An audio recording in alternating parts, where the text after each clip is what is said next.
Haryana diary में स्वागत है आपका। बढ़ते खबरों की ओर। हरियाणा के मुख्यमंत्री नायब सिंह सैनी ने विभिन्न सरकारी योजनाओं के लाभार्थियों को बड़ी आर्थिक सौगात दी है और उनके खातों में योजनाओं की राशि ट्रांसफर की है। मुख्यमंत्री ने प्रेस वार्ता कर बताया कि आज 19 योजनाओं के तहत 50 लाख से अधिक लाभार्थियों के बैंक खातों में 1595.5 करोड़ रुपए की राशि ट्रांसफर की गई है। मुख्यमंत्री ने कहा कि दीनदयाल लाडो लक्ष्मी योजना की 10वीं किस्त के रूप में करीब 10 लाख बहनों के खातों में 209 करोड़ 62 लाख की राशि डाली गई। हर महीने जो हमारे बेनिफिशरीज हैं उनको योजनाओं का लाभ पहुंचता है। उसी कड़ी में आज हमने लाडो लक्ष्मी योजना की 10वीं किस्त आज जारी की है। सरकार का जो कमिटमेंट है, सरकार संकल्प है, आदरणीय मोदी जी के नेतृत्व में हमारी वो सरकार उसको पूरा कर रही है। मुझे खुशी है कि इस योजना के तहत लगभग 10 लाख हमारी लाभार्थी बहन बेटियां, उनके खातों में आज 209 करोड़ 62 लाख रुपए की राशि डाली गई है। इसे मिलाकर के अब तक 10 किस्तों में 2042 लाख 242 करोड़ 31 लाख रुपए की राशि ये डाली जा चुकी है। 2042 करोड़ 31 लाख रुपए की राशि आज ये डाली जा चुकी है। मैं ये भी बताना चाहूंगा कि इस योजना को हमने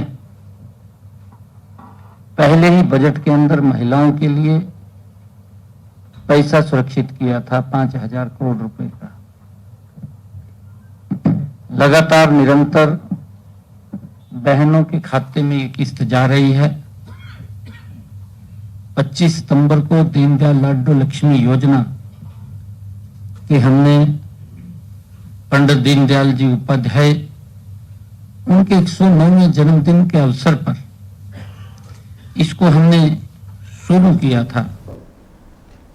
सीएम नायब सिंह सैनी ने पंडित दीनदयाल लाडो लक्ष्मी योजना के बारे में बताया कि हमने हरियाणा का पहला बजट पेश करने के बाद पहले ही साल दीनदयाल लाडो लक्ष्मी योजना शुरू कर दिया था। हरियाणा की महिलाओं को अब तक इस योजना के तहत 2042 करोड़ रुपए से ज्यादा की राशि वितरित की जा चुकी है। वहीं पंजाब की भगवंत मान सरकार ने पिछले 5 साल में वहां यह योजना लागू नहीं की। अब चुनाव से कुछ महीने पहले इसे शुरू किया जा रहा है।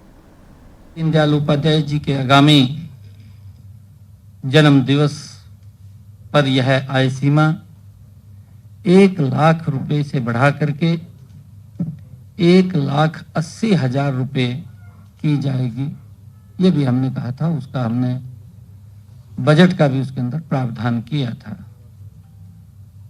चालू वित्त वर्ष में बजट लाडो लक्ष्मी योजना के लिए हमने 6500 करोड़ रुपए का प्रावधान उसमें किया था और हमने कहा था कि पंडित दीनदयाल उपाध्याय जी के जन्मदिन पर इस आय सीमा को बढ़ाया जाएगा।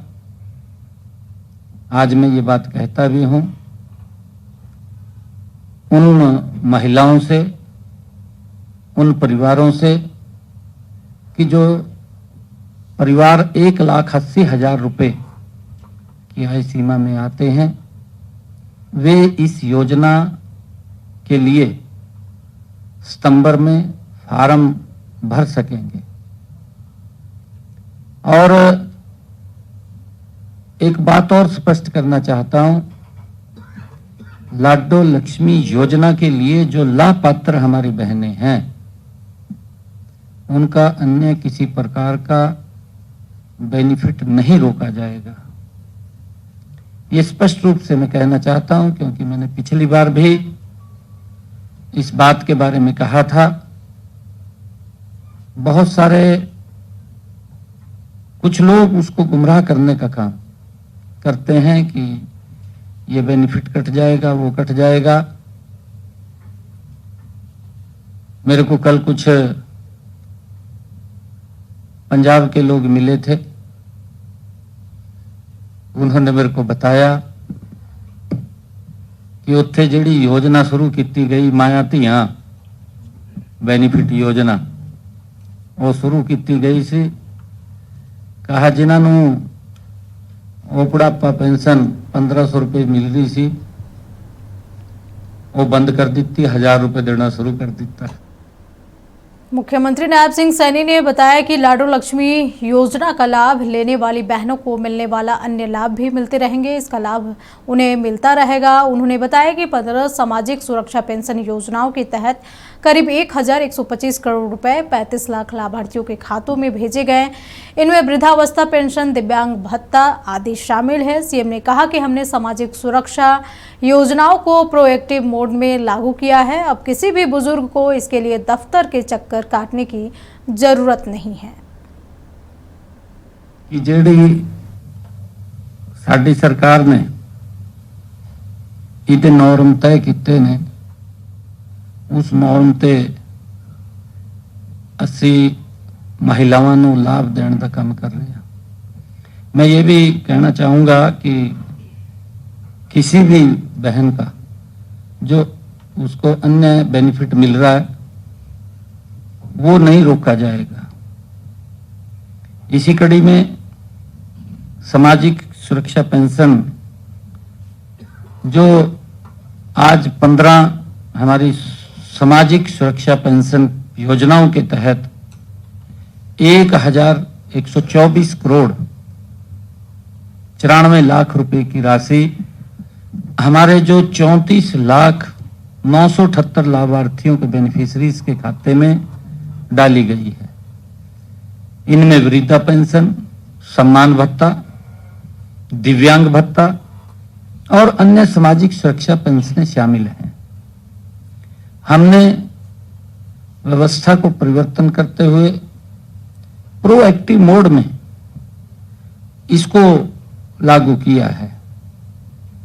किसी भी बुजुर्ग को दफ्तरों के चक्कर नहीं काटने पड़ते, किसी बुजुर्ग को कहीं किसी के पास नहीं जाना पड़ता। ये सीधा प्रोएक्टिव मोड में उसकी पेंशन बनती है जब वो 60 वर्ष का हो जाता है। 60 वर्ष के बाद परिवार पहचान पत्र डेटाबेस के आधार पर उसकी अगर पात्रता होती है तो स्वयं निर्धारित वो उस पात्र नागरिक को बिना किसी के दरवाजे पे जाए, बिना आवेदन किए घर बैठे ही उसकी पेंशन बन करके उसको लाभ मिलना शुरू हो जाता है। मुख्यमंत्री नायब सिंह सैनी ने बताया कि सरकार डीबीटी यानी कि डायरेक्ट बेनिफिट ट्रांसफर के माध्यम से योजनाओं की राशि सीधे लाभार्थियों के खातों में पहुंचा रही है। डीबीटी के माध्यम से किया जा रहा है यह भुगतान सरकार की पारदर्शिता और सुशासन के प्रति प्रतिबद्धता का प्रतीक है। इससे यह सुनिश्चित होता है कि सरकारी सहायता हर जरूरतमंद तक समयबद्ध तरीके से पहुंच रही है। मुख्यमंत्री ने बताया कि दयालु योजना के तहत सोमवार को 6,224 परिवारों को कुल 234 करोड़ 77 लाख रुपए की आर्थिक सहायता प्रदान की जा रही है। बेनिफिट ट्रांसफर के माध्यम से किया जा रहा यह भुगतान हमारी पारदर्शिता और सुशासन के प्रति हमारी सरकार की अटूट प्रतिबद्धता है।